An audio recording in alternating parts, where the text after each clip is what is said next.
Geek Out! Pinkies up, lads. It's time for another Geek Out book club. I'm Sam. I'm Chris. I'm Jake. I'm Josh. And we'll be talking about the debut issue of May by Gene Ha. Eisner Award-winning cartoonist. We saw him win it, right? We saw him win Good for him. the fucking Eisner Award. So you were in it for him to win it? Yeah, we were there. I don't know who else was nominated. I don't remember, but he won it. And That's all that matters. He gave a good speech. That is really... Did you know that this book started out as a Kickstarter? I did not. It absolutely did, yeah. I believe you, though. And it got it's since been picked up by Dark Horse. It's a Kickstarter that we didn't interview for? I know. I know. I'm still trying to get some Dark Horse interviews. But the... gentlemen. But the... Let's broaden our minds. Lawrence! Party man! What'd you guys think of the book? This is your cue, Josh. This is... You were saying you like the color palette, Josh? Yeah, I like the color choices used for a lot of the panels. The art was very easy to digest, which is always a plus in my book. I thought a lot of the pop cultural references, especially the connection to my favorite companion in Doctor Who ever, Rose, was quite nice little addition to it. And I kind of like the little story we get of this, of just traveling through mystical worlds through portals. Yeah. Which I will say the way that it's drawn lends itself very much to the story. It's a very fantastical story, and the artwork in it is also it almost felt like I had opened up one of those like old timey, not old timey, but like one of those like classic fairy tale books. The way that it's drawn, very animated. And cute colors, very fantastical too.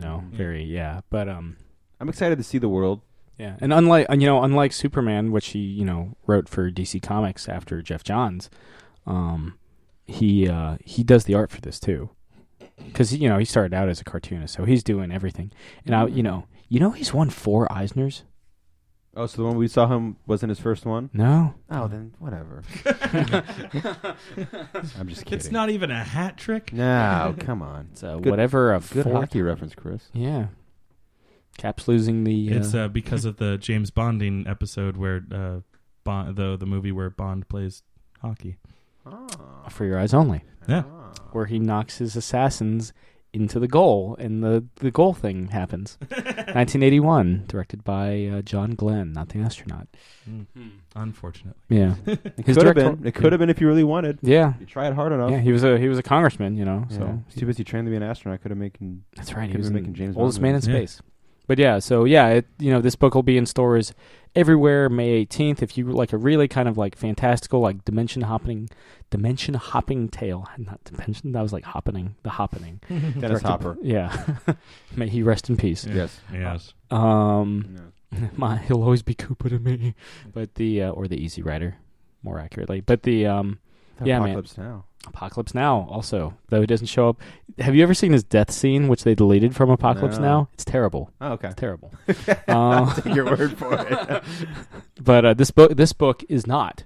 And if you really like kind of like fantasy, like dimension hopping stuff, you get young Miss Abby, and you do get the big Doctor Who tangent, which is always nice, a nice tangent, especially for a dimension hopping tale. Yeah, it lends itself to it very easily. Yeah, it's always cool. Like Jake and I were talking about with the Pop Gun War review. It's always cool to see somebody not just write a book or not just draw a book, but do like the whole deal. So he does the cover, he does the interiors, he does the scripts. Understandably, it can't happen on every book because schedules have to be met, and sometimes it's a lot to ask. But it is fun. It is nice to see when someone is able to do it all. And it's cool that Dark Horse picked up the Kickstarter, Yeah. for mass distribution. And for first issue, there is very apparent a lot of love poured into this book. Yeah, man. It does definitely feel like labor of love. Yeah, he's doing it because this is his story that he's wanted to do, and hearing that it was a kickstarted book, now that all clicks. Yeah.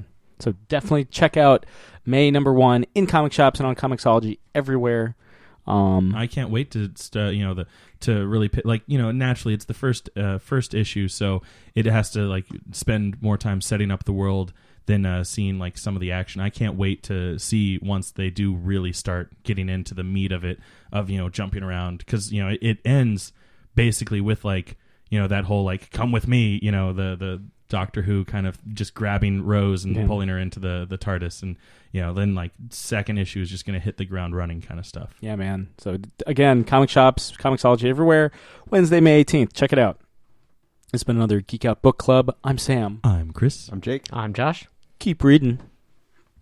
This has been another Geek Out production. If you enjoyed what you heard, hey, we've got a new commentary every Monday. We've got a special episode every Friday. Of course, there's the usual catching up show every Wednesday. And you get book club episodes just about every Tuesday these days. Thanks for listening.